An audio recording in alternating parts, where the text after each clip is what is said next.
কথিত জিনের সাহায্যে সব রোগের চিকিৎসা করেন তিনি। দূর দূরান্ত থেকে রোগীরাও আসে অসংখ্য। প্রতিদিনই শত শত রোগী দেখছেন জিন কবিরাজ। এটা সন্দেহবশত আসছে আর কি, তো ভালো, আর বাকিটা আল্লাহর হাতে।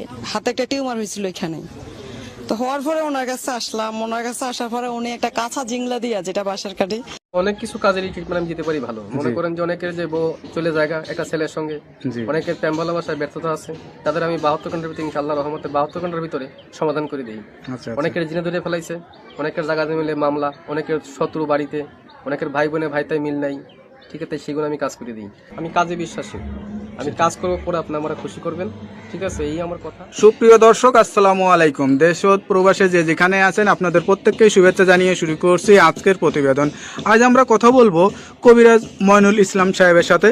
জানবো তার কি কি বিষয়ে কবিরাজি ট্রিটমেন্ট দিয়ে থাকেন এবং কি অবস্থায় চলছে তার কবিরাজি। চলুন কথা বলি তার সাথে। আসসালামু আলাইকুম ভাই। ওয়ালাইকুম আসসালাম। কেমন আছেন আপনি? হ্যাঁ, ভালো আছি ইনশাআল্লাহ, আপনাদের দোয়ায়। তা কি অবস্থা, কেমন চলতেছে আপনার? ভাই আমি তো মনে করেন অনেক রোগের কাজ করি, বুঝতে পারছেন, জি। বিভিন্ন রোগের মনে করেন কবিরাজি কাজ করি, বাপ দামাল থেকে করি। জি আমার শিক্ষা জীবনটা হলো কামরুকামি, কাসামে, পানামে, জি মেঘালয় ও অরুণাচল মিজোরাম থেকে আমি শিক্ষা করে আইছি আন্দামান দ্বীপপুঞ্জে, জি ভারতবর্ষের। সেখানে আমি শিক্ষা করছি কড়ি চালান, হাড্ডি চালান, মানুষের বিভিন্ন রোগ উপকার করি। যেমন মানুষের বান মারে। আচ্ছা আচ্ছা। এই যে আপনার রাতে যে দেখা যাচ্ছে কড়ি হাড্ডি, এটি আসলে এইগুলোর মাধ্যমে চালান দিয়ে ট্রিটমেন্ট দিয়ে থাকেন নাকি? আসলে আমার শিক্ষা জীবনে পাইছি, ঠিক আছে। আচ্ছা, হ্যাঁ। এরা হলো রাহুর হার। আচ্ছা আচ্ছা এই হার দিয়ে আমি মানুষকে জিন সাধন করি। আচ্ছা আচ্ছা বোতল জিন সাধন করে সাগরে নিক্ষেপ করি। আচ্ছা আচ্ছা আচ্ছা মানুষের মানুষ বান মারে, নষ্ট করে, সেই রোগের কাজ করি আমি। এগুলো বোতলে ভরে মানুষ চালান করে দিই আচ্ছা নদীতে। কথা বুঝতে পারছেন? তবে অনেক করে দুশ্মনী করে ফেলা, জায়গা জমিলে মামলা, ঠিক আছে, কেস মামলা করে, অনেকে ভালোবাসায় ব্যর্থতা, ঠিক আছে, মনে করেন যে অনেকে দুশ্মনী করে জায়গা জমিন আটকিয়ে রাখে, সেগুলো আমি ছুটিয়ে দিই। আচ্ছা আচ্ছা। তা আপনি এই যে এই ট্রিটমেন্ট বা এই পেশাটা কতদিন হলো শিখছেন? আমার বয়স হয়ে গেছে প্রায় 30-35 বছর। আচ্ছা আচ্ছা। এই পেশাটা কি আপনার বাপ দাদার পেশা থেকে আপনারা আসছেন নাকি আপনি শিখছেন? আমার বাবাও ছিল কবিরাজ, ঠিক আছে, আমার দাদাও ছিল কবিরাজ। তারা ভারতবর্ষে থাকতো, ত্রিপুরা রাজ্য, মেঘালয়, অরুণাচল, মিজোরাম, নাগাল্যান্ড থেকে শিক্ষা করে বাংলাদেশে আসি। বাংলাদেশে আমাদের বাড়ি, ঠিক আছে। আপনার জন্মস্থান কি বাংলাদেশেই? আমার জন্মস্থান ভারতবর্ষে।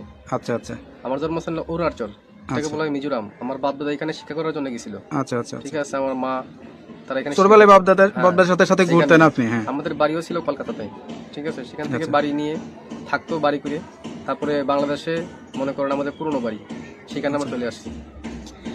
তো এখন যে দেশে আছেন বা এই যে এখন এখন এখন যেখানে আছেন এই ঠিকানাটা কোথায়? এটা হলো সাভার। সাভার। এই যে ঠিকানায় যে আছেন আপনি, এই যে ট্রিটমেন্ট দিয়ে বউ বাচ্চা কাচ্চা নিয়ে, আপনার তো ফ্যামিলি আছে, হ্যাঁ হ্যাঁ, তাদেরকে নিয়ে সবাইকে নিয়ে ভালোই আছেন? ইনশাল্লাহ ভালো আছে।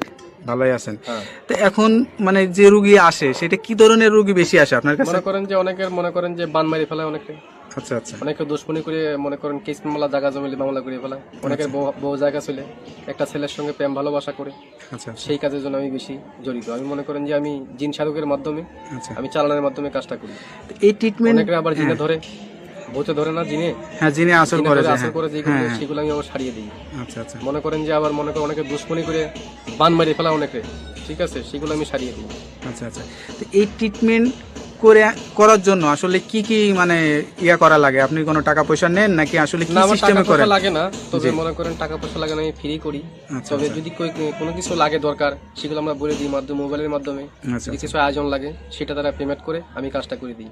আচ্ছা আচ্ছা তো বিদমে আমার টাকা পয়সা দেওয়া লাগে না। আচ্ছা। তো এটা ধরেন অনেকে আসতে পারে না, অনেকে দেখা যাচ্ছে যে মানে যোগাযোগ করতে পারে না, তাদেরকে কিভাবে ট্রিটমেন্ট আমি দেন? মোবাইলে ট্রিটমেন্ট করি বেশি। আমি আন্দামান, অরুণাচলের, তারপরে মনে করেন শ্রীলঙ্কা, বিভিন্ন দেশের কাজ আমি মোবাইলের মাধ্যমে করি। যেমন দুবাই, মালয়েশিয়া, জার্মান, ঠিক আছে, ফিলিপাইনি, সৌদি আরব, কাতার, আচ্ছা আচ্ছা। এগুলো কাজ আমি মোবাইলের মাধ্যমে করি। মানে মোবাইলের মাধ্যমে আপনি আসলে চিকিৎসা দিয়ে থাকেন? হ্যাঁ হ্যাঁ। আচ্ছা।